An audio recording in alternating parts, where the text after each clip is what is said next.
Hola queridos amigos, bienvenidos a este nuevo episodio del podcast. Hoy lo hemos llamado Disciplinar sin golpear. La semana pasada en mis redes sociales puse una frase que se me ocurrió porque creo que hay una contradicción en nuestra forma a veces de entender la crianza desde una perspectiva cristiana. La frase decía, si lo golpeas para enseñarle que está mal golpear, en realidad no tienes problemas con la violencia. Lo que te molesta es no ser tú quien la ejecuta. Porque si le estamos enseñando a nuestros niños que la violencia está mal en sí misma, entonces no la deberíamos ejercer ni siquiera con ellos. Ahora, uno de los elementos muy importantes dentro de la mentalidad cristiana es que en la Biblia encontramos algunos versículos donde parece que efectivamente se nos da rienda suelta para poder golpear a nuestros hijos. Incluso en las librerías, algunas librerías cristianas venden la vara de la corrección. Recuerdo en mi propia experiencia que yo ayudé a mis papás a decorar mi vara de la corrección y le puse los versículos y la pinté y toda la cosa. Y se enseñan como técnicas, ¿no? De cómo debe ser. Entonces se tiene que poner al niño en las piernas y se le dice te amo, te voy a golpear, pero lo hago porque te amo, y entonces le pego 2 o 3 bien fuertes y después de que el niño llora yo suelto la bala y la pongo en las manos para que él venga a correr a mis brazos. Eso suena bonito en la teoría, pero en la práctica es muy difícil, porque a veces cuando la ira es la que gobierna el castigo, todos sabemos que los papás fácilmente pueden maltratar. ¿Cuánto es suficiente? ¿Un golpe suave o uno demasiado duro? 3 suavecitos. ¿Y cómo cambia con la edad? ¿En dónde lo golpeas? ¿Solamente en la cola, pero en dadas circunstancias dónde es el límite? Eso es muy, muy difícil de medir, por un lado. Y adicional a eso, estamos en una cultura donde una de las supuestas explicaciones para la generación de cristal es esta que se conoce que se ofende por todo, que básicamente alguien va a salir ofendido con eso que estoy diciendo en el podcast, entonces vamos a hablar de fobias, ¿no es cierto? Entonces están los papafóbicos, los hijofóbicos, los todofóbicos, o sea, todo es, tú no puedes decir algo en contra de alguien, porque ya estás tocando susceptibilidades y entonces te demandan, te critican, etcétera. Entonces, una de las cosas que dicen es que antes se disciplinaba y se golpeaba y nosotros no estamos mal, pero ahora a estos muchachos no se les golpea y por eso es que son la generación que son. No creo que esa sea una explicación adecuada, porque una de las preguntas que tendríamos que hacer es, ¿estamos bien? ¿De verdad nuestra sociedad está tan bien? ¿De verdad no estamos traumados? Sales a la calle y todo el mundo está en paz, en tranquilidad, no hay corrupción, no hay maldad, todo el mundo es sumamente ético, nadie hace cosas por detrás o por debajo de la mesa, todos estamos bien, nadie tiene ira a veces reprimida, todos tratan bien a su esposa.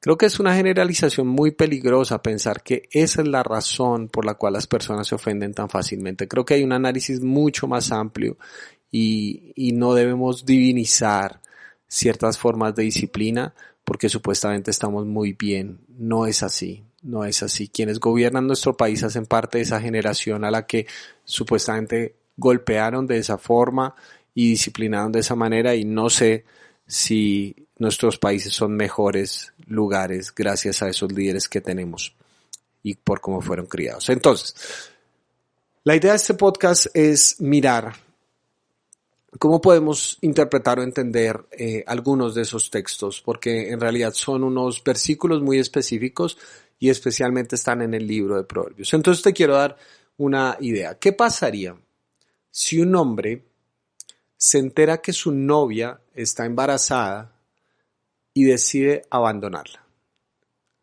¿Qué pasaría si llega alguien y te pide un consejo respecto a lo que debería hacer esa persona? No, es que imagínate que me enteré que mi novia quedó embarazada y no hay una explicación para eso, simplemente me dice que quedó embarazada y obviamente no es mío. ¿Qué hago? ¿Tú qué le aconsejarías? Seguramente tú le aconsejarías que se fuera o que la dejara. Muchas personas incluso hacen un escarnio público de ella, ¿no es cierto?, utilizando las redes sociales y demás. etcétera, etcétera. ¿Y qué pasaría con la muchacha tan pronto como supuestamente acabe esa relación? Entonces, si acaba esa relación, muy seguramente le tocará ser una madre soltera y sacar su hijo adelante porque pues la relación con esta otra persona no funcionó. Fin de la historia. Es una historia que puede ser muy común. Sin embargo, te la pregunto hoy, ¿pero qué pasa si esa historia hubiera pasado hace 20 siglos? Hay una mujer que se llama María que recibe esta visión de un ángel que le dice que va a quedar embarazada por obra y gracia del Espíritu Santo. Ella está desposada, que básicamente era una forma de compromiso supremo con el otro. Es un paso previo al matrimonio, antes de la convivencia. Y entonces le dice a José, José, estoy embarazada. Y José decide dejarla, pero en secreto. ¿Por qué? Porque según las leyes de la época, si él la deja públicamente, ella la deberían asesinar. Y el texto bíblico dice que como José era justo, o sea, José trascendía las leyes que dictaban en esa época. Su bondad trascendía lo que legislativamente era lo correcto. Sin embargo, José decidió quedarse con ella con todas las habladurías que eso implicaba. ¿Ves cómo un mismo caso, dada la legislación de la época, dadas las costumbres de la época, puede tener connotaciones absolutamente diferentes? En el siglo XXI, dejar a una mujer que queda embarazada no va a implicar asesinato. De hecho, de pronto va a generar una pregunta sobre el hombre, por qué la abandona. Pero, como la cultura y la legislación de esa otra época, misma situación, básicamente le estaba salvando la vida a ella al dejarla en secreto. Ya tú conoces la historia, efectivamente José se quedó y todo. La legislación de la época y la cultura moldea pensamientos respecto a cómo reaccionamos. Un mismo caso puede ser absolutamente diferente en dos culturas y contextos diferentes. El libro de Proverbios se escribe donde hay una legislación preponderante, que es la legislación del Antiguo Testamento, donde la Torá es la ley como el pueblo de Israel entiende su forma de llevar a cabo la sociedad. Entonces, en primera instancia, el libro de Proverbios dice en sus primeros capítulos que el propósito del libro es dar sabiduría, dar instrucción. Es un padre escribiéndole a un hijo para que este hijo aprenda a maniobrar en la vida y hacer las cosas adecuadamente. Ese es el propósito del libro de Proverbios. El propósito del libro de Proverbios no es la disciplina en primera instancia. La disciplina es una parte de la instrucción y de la sabiduría. Entonces, bajo esos contextos y bajo esos parámetros, ¿cómo podemos entender la mención que se hace de la vara de la corrección en el libro de Proverbios? Entonces, tenlo de la legislación en mente, la vamos a tocar en un momento más adelante, pero por ahora hay un elemento metafórico muy importante. Quiero leer solamente Proverbios capítulo 22, versículo 15, que dice lo siguiente, dice, la necedad es parte del corazón juvenil, pero la vara de la disciplina la corrige. La palabra que se usa para vara es la palabra shevet, y shevet es una palabra que conocemos mucho en el Salmo 23, donde dice, tu vara y tu cayado me infunden aliento. Y ahí se habla de que el Señor es mi pastor. Entonces la vara era un elemento que utilizaba el pastor dentro de su trabajo de pastoreo de las ovejas. Y la vara, como podemos ver en ese salmo, en el Salmo 23, es para infundir aliento. Tu vara y tu callado me infunden aliento. Entonces, en primera instancia está esta imagen del pastor, la vara del pastor, ¿no es cierto? Una vara de disciplina, en un sentido donde las ovejas, si se van desviando del camino, él utiliza este elemento físico para que ellas se vuelvan a su lugar. Él no las golpea, sino que en primera instancia, con esa metáfora, las dirige. Pero hay otros estudiosos que han usado este concepto de la vara de la disciplina y sugieren que es desde el punto de vista de la agricultura. Si hay una planta que es rastrera y tú la quieres levantar, entonces lo que tienes que hacer es poner una vara, un palo, y amarrar esa vara rastrera a ese palo. De tal manera que ese palo logre dirigir hacia arriba, logre levantar esa planta. ¿Qué es la corrección? La corrección es el arte de levantar. El arte de poner en alto, de redirigir a una persona. Entonces, esta vara de la disciplina es una metáfora que se está utilizando, creo yo, en dos dimensiones, donde es la dimensión del pastor que está corrigiendo y de hecho eso es una imagen muy bonita de lo que es el trabajo paternal, que es el pastorear el corazón de su hijo. Y por otro lado, si se ve el hijo como una especie de semilla, un suelo fértil, entonces lo estamos levantando para que alcance su propósito. El principio de esta vara es lograr que esta planta sea todo lo que puede ser. Y esta vara, como Dios, si lo vemos como el pastor en el Salmo 23, es la que infunde aliento. Entonces, en primera instancia yo veo que aquí obviamente se está hablando y eso es un punto muy importante porque a veces se ridiculizan los pensamientos y se dice, entonces no toca disciplinar a los hijos. En ningún momento estamos diciendo que no disciplinemos a los hijos, por supuesto que sí. Lo que yo estoy cuestionando es si en primera instancia debemos pensar que esto implica el uso de los golpes. Entonces, yo creo que aquí, a la luz de esto que estamos diciendo, es que esta vara, este elemento, como se está planteando aquí, tiene una dimensión metafórica y ya la he explicado con la vara del pastor y la vara desde el punto de vista de la agricultura. Sin embargo, creo que uno de los textos en cuestión más fuerte en ese sentido es entonces Proverbios 23, versículos 13 y 14, donde dice así en la Nueva Versión Internacional. No dejes de disciplinarle al joven, que de unos cuantos azotes no se morirá. Dale unos buenos azotes y así lo librarás del sepulcro. Leo también de otra versión, que es la Biblia de las Américas.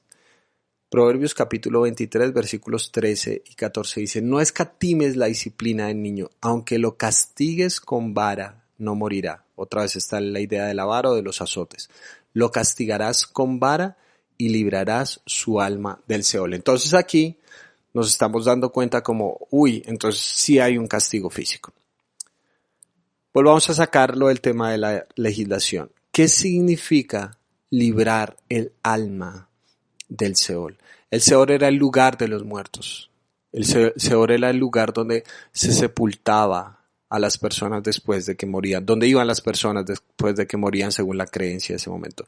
¿Cómo interpretamos eso? Normalmente, en el contexto de nosotros, como estamos desde este lado y lo vemos desde nuestra cultura y nuestra legislación, estamos diciendo, y en la gran mayoría de la cultura evangélica se dice como, bueno, pues no se va a morir, o sea, denle unos golpes igual, pues preferible dar unos golpes y pues tampoco es que se vaya a morir, tampoco es que usted lo va a hacer mucho daño, tampoco es matarlo, sino simplemente unos golpecitos. ¿Sí? ¿De eso se trata? Eso era lo que estaba pensando el autor hace unos miles de años atrás, según la legislación y la cultura. Quiero leerte un texto muy importante, paradigmático, para entender lo que estaba pasando en ese texto de Proverbios, y está en Deuteronomio, capítulo 21, versículos 20 y 21. Dice así. Desde el versículo 18. Si un hombre tiene un hijo obstinado y rebelde que no escucha a su padre ni a su madre ni los obedece cuando lo disciplinan, su padre y su madre lo llevarán a la puerta de la ciudad y lo presentarán ante los ancianos. Y dirán los padres a los ancianos, este hijo nuestro es obstinado y rebelde, libertino y borracho, no nos obedece. Entonces, todos los hombres de la ciudad lo apedrearán hasta matarlo. Así extirparás el mal que haya en medio de ti. Y todos en Israel lo sabrán y tendrán temor. Esa era la ley, lo que se debía hacer con un hijo rebelde. Entonces, ¿qué significa que con la vara, que con unos cuantos azotes el hijo no morirá? ¿Significa que es una excusa de no golpearlo hasta lastimarlo mucho? ¿O, a la luz de lo que está diciendo Deuteronomio, es una explicación absolutamente lógica? Yo prefiero, en lugar de que vayan y maten a mi hijo en la plaza por ser un rebelde, yo prefiero el plan de coacción previo. Prefiero darle un golpe con la vara a que a mi hijo lo maten en la plaza pública. Pero te hago una pregunta. ¿Cuántos asesinatos por apedreamiento has visto para hijos rebeldes en los últimos años? Empezando por los que somos padres. ¿A cuántos de nosotros nos hubieran matado por en algún momento de nuestra vida ser desobedientes, rebeldes, obstinados, groseros? ¿Te das cuenta? Esa legislación para nosotros ya no funciona. Esa ley, porque esa es una de las preguntas más importantes en la interpretación bíblica y es el tema de continuidad y discontinuidad. ¿Qué sigue en el Nuevo Testamento y qué ya no sigue en el Nuevo Testamento? Nosotros no aplicamos directamente esta ley de Deuteronomio. Por supuesto que no, o sea, no llevamos a los hijos rebeldes enfrente de la iglesia para que entonces vengan los líderes de la comunidad y lo apedreen. No se nos pasaría por la cabeza. Por supuesto que sí, sigue, hijos, obedezcan en todo al Señor, en el Señor, a sus padres, porque esto es justo. Por supuesto que sí. No estamos diciendo que los hijos deben desobedecer, por supuesto que no. Parte del propósito de la paternidad es enseñar a los hijos obediencia y que los hijos aprendan a honrar a sus padres. Por supuesto que sí, pero ahora hay una diferencia muy grande. Dice en el Señor. Es decir, ellos son sujetos de pensamiento cuya relación personal con Dios se debe ver reflejada también en su relación con sus papás.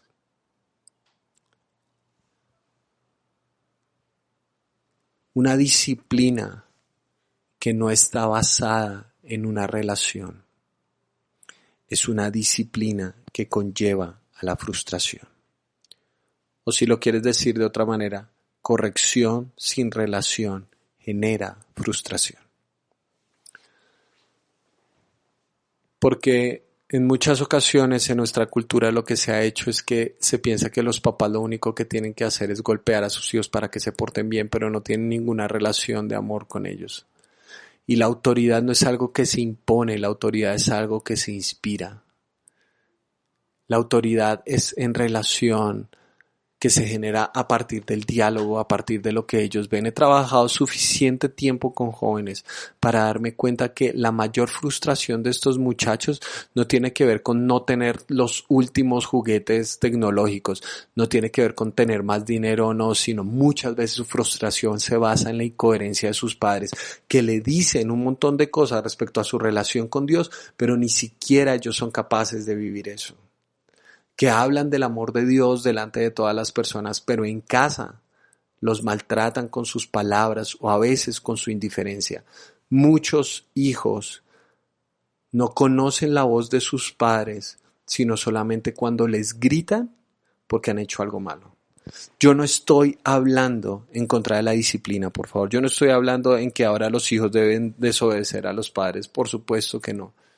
Yo estoy hablando de lo que significa la disciplina y la disciplina se basa en la coherencia y en el amor. La Biblia dice, Dios al que ama, disciplina.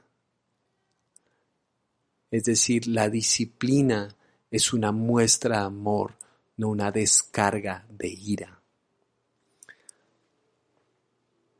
Porque si es de esa manera, vamos a generar una obediencia narcisista.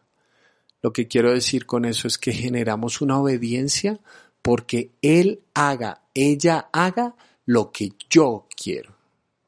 Es decir, el punto de referencia es mi ego. Lo que yo deseo, cuando yo deseo, porque yo lo digo. Y no le estamos enseñando en ocasiones a estos muchachos, a estos jóvenes, una coherencia que va más allá de eso, sino simplemente se abstienen de cosas por temor al castigo y no hacen cosas porque son buenas en sí mismas, porque son valiosas, así aparentemente no tengan un beneficio de momento. Y entonces muy fácilmente lo que hacen estos jóvenes es convertirse en muy buenos hipócritas para tener dos vidas y que sus papás piensen una cosa mientras ellos viven otra, porque se convierten en evasores del castigo, no en personas íntegras. Y creo yo que el paradigma de esto nos lo muestra Jesús cuando cuenta la historia de un padre, ¿no es cierto?, de esa gran diferencia, porque él había deshonrado a su familia, él merecía, según las leyes del Antiguo Testamento, ser apedreado en la plaza pública, pero cuando llega, su padre lo abraza. Y el cambio se genera a partir de la relación. Es en la relación donde hay transformación. Esa es mi idea de interpretación de esos textos de Proverbios. Creo que sí, se debe disciplinar, pero creo que el castigo físico tenía una explicación lógica y contextual según la legislación de la época.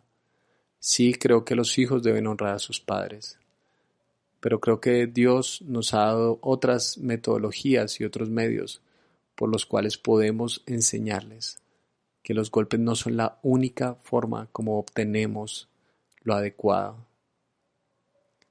que los golpes en sí mismos son peligrosos y dañinos, independientemente de la relación. Yo estoy seguro que si una amiga tuya dijera que su novio la golpea, tú no le dirías, bueno, es que de todas formas los golpes a veces, de vez en cuando sirven. No, los golpes son malos en cualquier relación y no son justificados simplemente porque yo soy el padre de. Así que mi invitación es a que sigamos el modelo que nos mostró Jesús. Un padre que decide abrazar incluso al que lo había deshonrado, porque Él se la juega, porque el amor, la gracia, la misericordia y la compasión pueden transformar incluso el más endurecido de los corazones. Gracias por escuchar hasta aquí. Espero tus comentarios y opiniones. Te mando un gran abrazo.